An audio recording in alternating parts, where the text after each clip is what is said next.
TBD, Justin Hunte, it's all happening. If you haven't noticed, Jay-Z's gone full KD. Kevin Durant, Hove is in the zone. Check out these past couple of weeks. He was inducted into the Songwriters Hall of Fame and then dropped a Twitter storm of shout-outs. Obama even sent him a congratulations video. You can check that full story on Ambrosia for Heads. Hashtag AFH Home Team. He released a statement about his plans to bail out fathers on Father's Day, along with the official announcement for his upcoming album 444, complete with a preview clip. Reportedly, the song is called Adnis, which is the name of Sean Carter's father. Adnis is a reoccurring character in Jay-Z's post-Dynasty raps, but do we really get to learn about his relationship with his father, or lack thereof, if he had never went to court for allegedly stabbing Lance Rivera? Remember that? Here's a theory for you to completely disregard. TBD. Static selector. Hove's is a personal narrative, but the plot is commonplace. Boo-hoo, sad story, Black American dad's story. An afflicted tale replicated a million times over in the land of the free, home of the quick to incarcerate. Statistics like these existing in the world's wealthiest nation are criminally beyond irony, honestly. Sometimes it seems as if making it through America's poverty-stricken communities on a single parent is like making it through Hunger Games. No one was going to help us, wrote Jay-Z in Decoded. Not even our fathers stuck around. Now, in Decoded, Jay-Z talks about how his father, Adnis Reeves, split when he was 9 years old and left him with little more than an obsessive attention to detail and the seeds to a hustler's ambition. Check this out. He chronicles cold corners far from home in the middle of the night serving crack fiends as some sort of treacherous boot camp that would eventually subsidize his global takeover. He keenly points out hostile government policies like how crack rock gets you more time than powder cocaine as perpetrators of the epidemic, the cycle, while acknowledging his own role in this twisted production. Jay-Z usually leans on this KG type cunning whenever we hear or see him, but in Decoded, he rocks his humanity like a Hublot.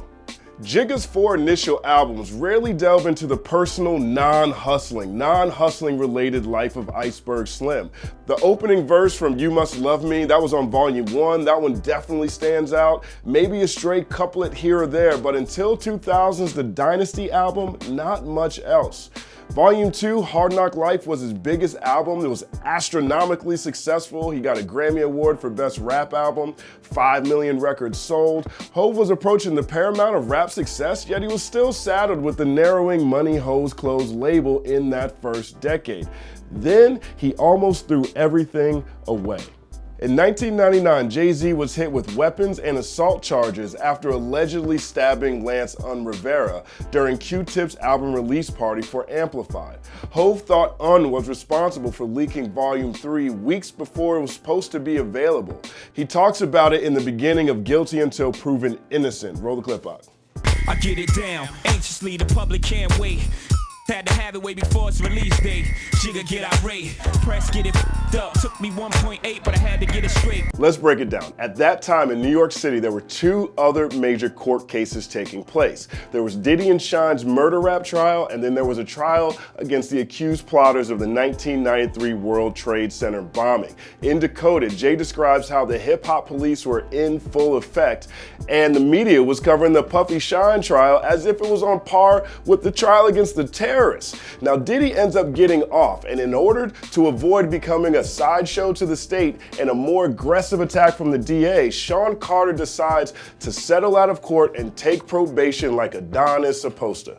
Here's what he said. But more than that, I realized I had a choice in life. There was no reason to put my life on the line and the lives of everyone who depends on me because of a momentary loss of control. It sometimes feels like complete disaster is always around the corner waiting to trap us, so we have to live for the moment and fuck the rest. That kind of fatalism feels like realism, but the truth is that you can step back and not play someone else's game. I vow to never allow myself to be in a situation like that again. Squeaking through a dangerously close call is enough to take full stock of life, mend wounds, recalibrate, reprocess. That he would go on to notch rings like the San Antonio Spurs, dominating with top-selling albums, a nearly untouchable lyrical utility belt, and a corporate strategy expected of a burgeoning Warren Buffett is less surprising in hindsight, considering Jay-Z almost became a statistic at the height of his career. If you really think about it, he could have turned into his father, or Lil' Kim, or Shyne, or DMX, or some other 90s standout who had their careers curtailed by going to jail. It makes sense. It makes sense that following that case, Adnis Reeves started creeping into Jigga's raps. Check this out. This is from Streets is Talking off the Dynasty. I ain't trying to catch a flag today, so I'm going rapping to you. He says, I see my first murder in the hall. If you must know, I lost my pops when I was 12 years old. He's probably somewhere where the liquor is taking its toll. But I ain't mad at your dad. Holla at your lad. It was never merely the narratives that held the power in Sean Carter's Street Tales. It was the commiseration. He made you feel that hustler's experience, the visceral emotions, weave within Volume 2's Coming of Age, the sequel, for example, or American Gangsters Fallen, last long after playlists end. Hov revels in dangerous discomfort, dances in these slippery dichotomies. His relationship with his father plays out in similar paradigm shifts. That Streets is Talking quote, that's kind of like an olive branch. Later on Where Have You Been? That's an effusive outburst, as if he's been waiting to exhale since he was 9 years old. Check this out, I'm gonna have to rap it again. Ain't getting no flags today. Wanted to drink Miller Nips and smoke Newports just like you, but you left me. Now I'm going to court just like you. I would say my daddy loves me and he'll never go away. Bullshit. Do you even remember December's my birthday? It continues on the Black album on December 4th, where Jay-Z talks about how he's upset at his father for leaving him to the streets when he says, and now my teachers couldn't reach me and my mama couldn't beat me hard enough to match the pain of my pops not seeing me. So with that disdain in my membrane, got on my pimp game. Then later on that album, Moment of Clarity, it sounds like Hov finds some sort of jaded closure, but either way, it's a personal verse that reps for an entire population. I'm just glad we got to see each other, talk and re-meet each other, save a place in heaven till the next time we meet forever. After that, Adnis is pretty much a fixture in Hov's rap. Shows up in New Day, Glory, for example. But again, I can't help but wonder if Adnis Reeves was an absentee, would we even read headlines like Jay-Z is producing the Khalif Browder film, which is about a predatory prison system, or Jay-Z's bailing out fathers on Father's Day, which is awesome.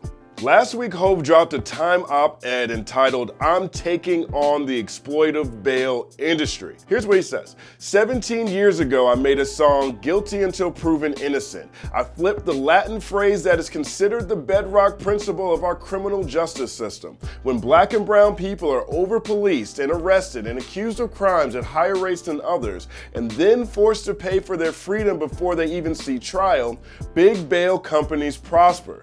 This pre-incarceration conundrum is devastating to families. 1 in 9 black children has an incarcerated parent. Families are forced to take on more debt, often in more predatory lending schemes created by bail bond insurers, or their loved ones linger in jail, sometimes for months, a consequence of nationwide backlogs. Every year, $9 billion are wasted incarcerating people who've not been convicted of a crime, and insurance companies who've taken over our bail system go to the bank.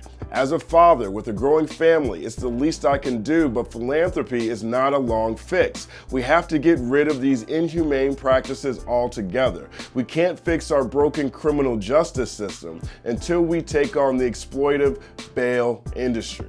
This is a powerful endeavor from one of America's most powerful people, but I can't help but wonder what would have happened to Jay's career had he been hit with murder charges instead of assault, or what if he went to prison? Is he even Hov without Adnis abandonment fueling his fantastic trek into the stratosphere? These are questions I don't have the answer to. But with 444 right around the corner and all signs so far pointing towards a more personal, a more socio-political conversation from trailer to headline news, is this what Jay-Z new music gonna be about? Is Hov about to hit hip-hop with a conscious rap album? Or we gonna turn this on and get more art collection raps? TBD.